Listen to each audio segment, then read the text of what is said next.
Hi everyone, and welcome to my YouTube channel. I want to talk to you about a topic today that I hear a lot about. That I hear a lot about from my clients, from social media, and no matter how long people are trying to change their diet for the better, I hear this thing. What do I do about the cravings? The cravings, the cravings, the cravings. It could be anything. What do I do if I crave bread? What do I do if I crave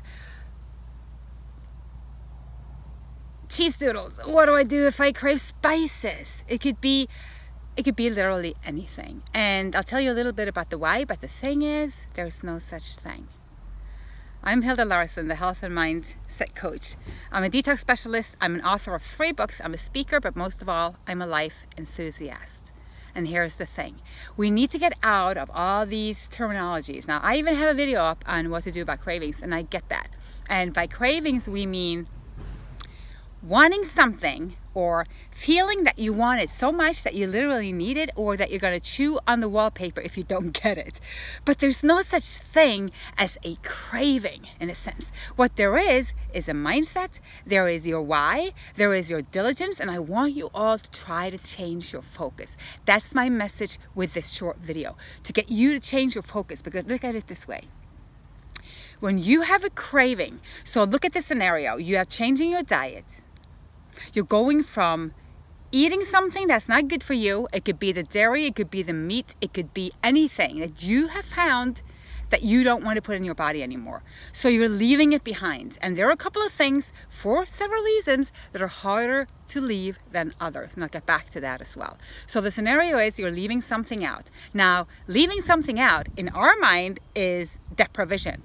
I'm being deprived or something, or restriction, or punishment leading to suffering. So you need to look at it from a completely different standpoint. Now, if I have set a goal, this is where I want to go. I want to go to optimal health. I want to feel freaking amazing. That means if I'm not feeling freaking amazing right now, I'm going to have to change something to get there. Okay, so I find out what I need to change. I talk to someone, you come on one of my programs, you become a member, you talk to me one-on-one, I don't care. You talk to someone, you find out, or you educate yourself, even better.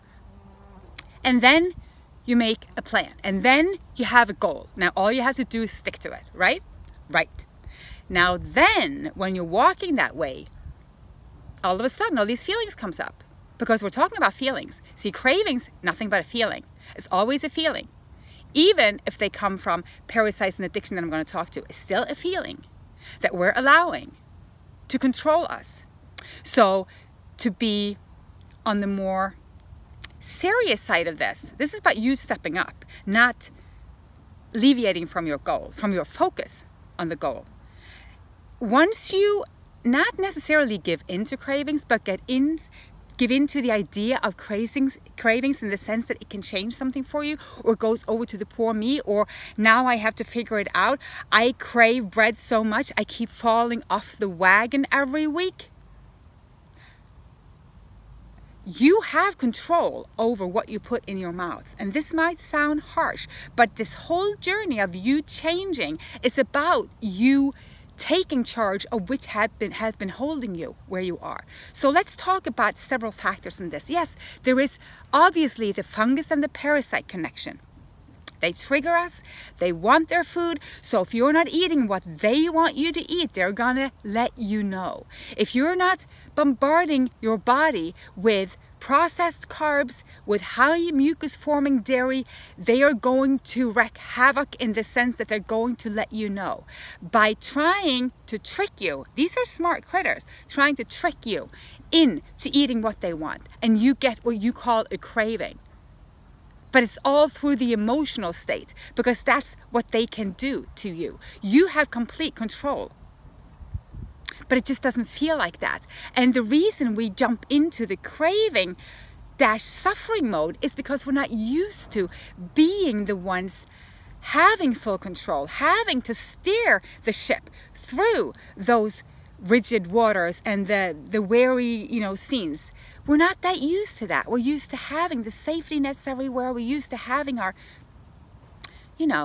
life jackets on, someone that can catch us, a doctor, whoever it is. But when we're changing on our own, everything comes in front of us, and most of all, our weaknesses. And I'm not in any way saying that those having more cravings are weaker. Heck no, they just have, and if this is you, you just have more crap on the inside or more imbalance in your glands. So it doesn't even have to be that you have more lymphatic waste within you. You could just have lower adrenals, which would lead to blood sugar issues, which would lead to candida. You could have had vaccinations done with a lot of heavy metals, which also the parasite thrives on. So this is nothing about who did what and who needs to do better and who's weak and who's strong. No, it doesn't matter. It's all about you and where you are right now.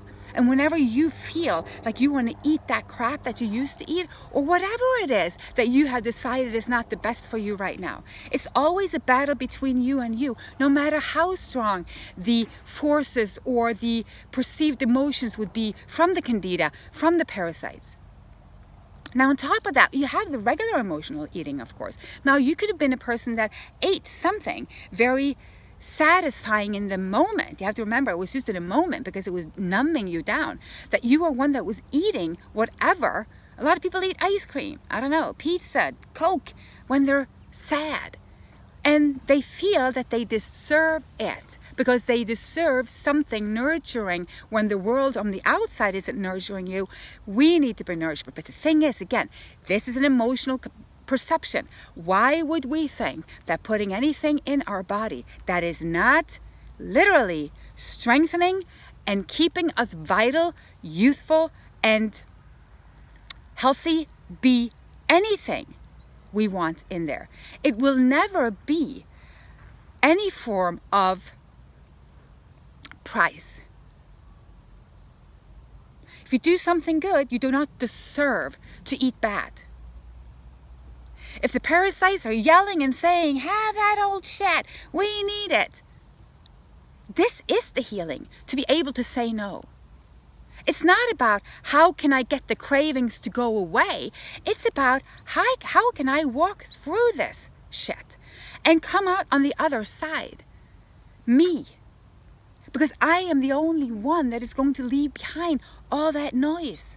That everything else within my body is trying to use to keep putting me off my center, off my focus. So it's always about you and your focus. It's about you and your why. And this is why I have all my 12 processes, all my 12 methods that I have also on my website. The members get them for free, where I have outlined the step by step for every action that you take. And you know what the first one is? The first one, this is easy, the cat. Easy. You cannot do that to the camera. Forgive her. She's too cute, right? She always goes with me. Okay. I was talking about the challenges. This is why the first one is always planning out your health. I literally have a week-long program where you sit down and you plan your health. You write out your why. You put up your rituals, your goals, and your different protocols. You know, how you're gonna do this. Because we're planning for success. We're always planning for success. Now, no craving can come in and tamper with a healthy goal that is set from the heart, that you have a strong why to stand behind. And I don't know if you know what your why is, but I think you should. Your why is nothing complicated. It is you finding out why you're doing this. So if you're changing your diet, say that, or your mindset, or you want to come to me and we're working on switching up your whole life routines for you to have a better life. Why are you doing this? Is it because you want to have more energy in your life? Is it because you want to get out of bed and be able to play with your children? Is it because you want to go back to traveling? Is it because you have a wish you would, you always wanted to paint, but you don't know how to get out of your shitty job-focused life that you think there are no possibilities anymore? I don't care what. We're all so different. And we all, we all have a happiness level that's different. You have to remember, somewhere in this world, there is someone grateful for your life just the way it is. So we should always be that. But it's okay to want to do better. We're humans. We want to do better. We want to evolve. We want to change. Everything changes. Look in nature. Nothing stays the same, not even for a minute. So once you find your why, that one thing that is behind you wanting to change, or you actually doing the change, then that's what you hold on to, and there's no craving that can tip that. And I could tell you that if you're craving salt, that means low adrenals, have celery. If you're craving high fat, that's your candida, probably, because it wants that with the sugar to make sure that you keep feeding them. If you want dairy, there are literally compounds in cheese that are physically addictive. That could make you a victim, but it's not, because you can walk away. Like you can walk away from your cigarettes. You can walk away from alcohol if that's what you want. You can walk away from any of it. You know why? Because you're you. You're inside of you. You control everything around you, everything within you. And all of this requires an action for you. It requires that you actually pick up your hand, you put your hand in the jar of cookies or on the chips, put them in your mouth, you chew them, and then you lay down. Oh my God, the cravings did it again. I had no control. Yes, you do, my friend. You're actually the one in full control. Even if you have critters on the inside messing with your mind, you have to remember you're stronger. You're stronger. You are the host. So it will get easier, but you start by walking down your path, and you start by cleansing out everything that keeps giving you more cravings. And I gave you a few clues. Come to the membership site or talk to me. There are several steps to make sure that you have an easier transition into being free of cravings. To be honest, I haven't had cravings in years. And I had them. Believe me, I was an addictive person. I was a beer drinker every weekend. I was high on cigarettes. I thought that, my life without cigarettes would not even be a life. I was smoking literally with 2 hands. Cheese doodles and everything. I mean, I was high on carbs, processed carbs, meat, dairy, anything. I'm eating fruit. And I mean, show me some fresh berries from the forest right here, or a papaya from the tree, or come home with me and see my apple tree, and I'll tell you, there's nothing but pure joy and love, connection with food. Everything else is not a healthy connection. And I know that when you feel the cravings, you know it's not healthy. Why? Because you also feel what it really is. It's an emotional state. It's a driving force from within you, even if it's just from your spiritual, emotional, well, not spiritual, your emotional, and combined with your physical situation, it's still you. You're still in control. You own it. So, cravings doesn't really exist. It's a word that we use to validate, because people talk about cravings from all different places. I mean, you could say, if you're a smoker, you could say, I crave a cigarette. It would be, fairly accurate. But to crave, if you're eating all tomatoes and you all of a sudden you crave a cucumber so bad you just can't help yourself, what's going on with that? That's emotional. That's you, for some reason, needing to take action for not being satisfied. Because that's the core message of this. Unsatisfaction with what you have right now. So you need something else bad to numb down a feeling of uneasiness. Anyone who's had a craving knows this. You feel shitty, uneasy. When you do that, first and best and number one I can give you, get up, put on some clothes, open the door and get out and go walking. Go into nature if you can, take off your shoes, hug a tree, say a prayer, walk in grace, be grateful, be thankful, be forgiveful. That's what you do. You switch something, but not with food.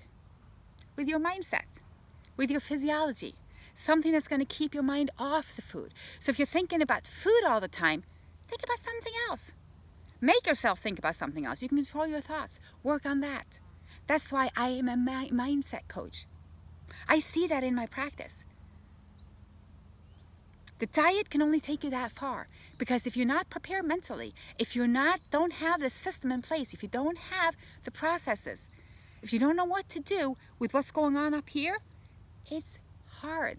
It can get easier when you take control. So that's my message for today. I had to share this. I was out walking and I'm like, this is a great topic, because I hear it every day. Now, thank you for watching. I hope you subscribe. Go to my website, InspiredByHilde.com. You'll find everything that you need. And until next time, I love you. Namaste.